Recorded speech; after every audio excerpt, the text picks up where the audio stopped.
ایک حدیث میں ارشاد فرمایا من شارب خمرن،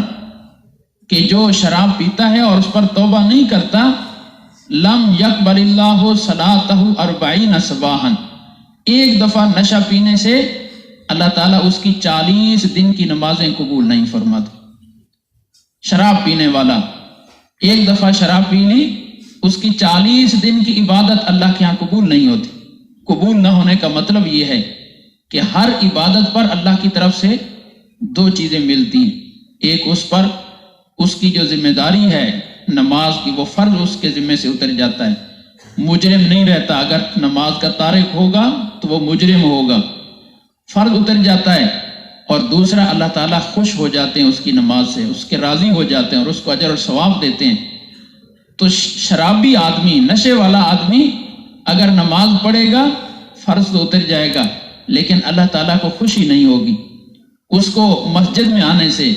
نماز پڑھنے سے اللہ پاک کی خوشی اس کو نصیب نہیں ہوگی۔ فرمایا ایک دفعہ شراب پینے سے 40 دن تک اس کی عبادت قبول نہیں ہوتی۔ اور دوسری حدیث میں تو آپ صلی اللہ علیہ وسلم نے بڑے عجیب وعید بیان فرمائی،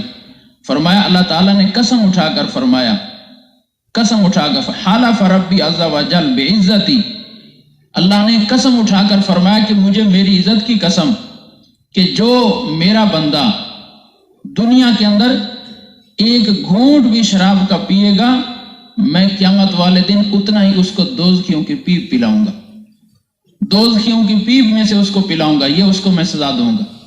اور پھر فرمایا کہ جو آدمی پینے کا عادی ہو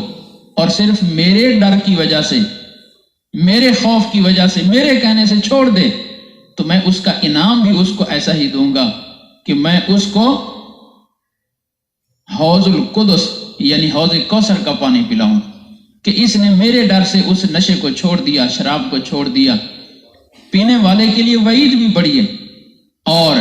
اللہ کے ڈر سے چھوڑ دینے والے کے لیے انعام بھی بڑا ہے۔ اور یہ صحابہ کرام کی صفت۔ حضرت انس رضی اللہ تعالیٰ عنہ فرماتے ہیں کہ ان کی والدہ نے، یہ بچپن میں یتیم ہو گئے، ان کی والدہ نے حضرت ابو طلحہ سے شادی کر لی تھی، تو ان کی پھر تربیت حضرت ابو طلحہ رضی اللہ تعالیٰ عنہ کے گھر میں ہوئی۔ تو فرماتے ہیں کہ میرے والد صاحب نے دعوت کی ہوئی تھی ابو طلحہ رضی اللہ تعالیٰ عنہ، چند حضرات، اور کھانا پیش کرنے کے لیے گھر میں بچہ میں تھا، تو میں خدمت کر رہا تھا، گھر کے اندر کھانا ہو رہا ہے اور کھانے کے بعد پھر شراب کا دور چلتا تھا، عام تھی مدینہ منورہ میں۔ تو باہر کوئی اعلان ہو رہا ہے، آواز آ رہی ہے لیکن سمجھ نہیں آ رہی کہ اعلان کیا ہو رہا ہے، تو مجھے بھیجا گیا کہ باہر سن کے آؤ کہ اعلان کیا ہو رہا ہے۔ تو میں باہر نکلا تو میں نے آ کر بتایا جی اعلان ہو رہا ہے پیارے نبی صلی اللہ علیہ وسلم کی طرف سے کہ شراب حرام ہو گئی، اس کو چھوڑ دو۔ صحابہ کرام کا جذبہ یہ تھا، ابھی تو اعلان ہوا ہے اور اب اس اعلان کے بعد اب کوئی ایک گھر پر کوئی جاسوسی تو نہیں ہو رہی، کوئی دیکھ تو نہیں رہا، نشہ ہے، چھوڑنا بڑا مشکل ہے، لیکن فرماتے ہیں کہ مجال ہے کہ اس بات سننے کے بعد پھر کسی کی منہ کی طرف گلاس اٹھاؤ۔ سب نے وہیں ہاتھ سے پکڑا ہوا گلاس واپس کر دیا اور حکم فرمایا کہ جلدی سے جاؤ اور اس کو باہر گلی میں بہا کے آؤ، باہر گلی میں بہا کے آؤ۔ کسی ایک نے بھی اس اعلان آ جانے کے بعد ایک قطرہ بھی نہیں پیا۔ یہ پولیس اور فوج کی طاقت سے عمل نہیں کروایا گیا، اللہ کے خوف کی طاقت سے عمل کروایا گیا۔ مسلمان کا اصل سرمایہ یہ ہے، اور اسلامی ریاست کی اصل اساس یہ ہے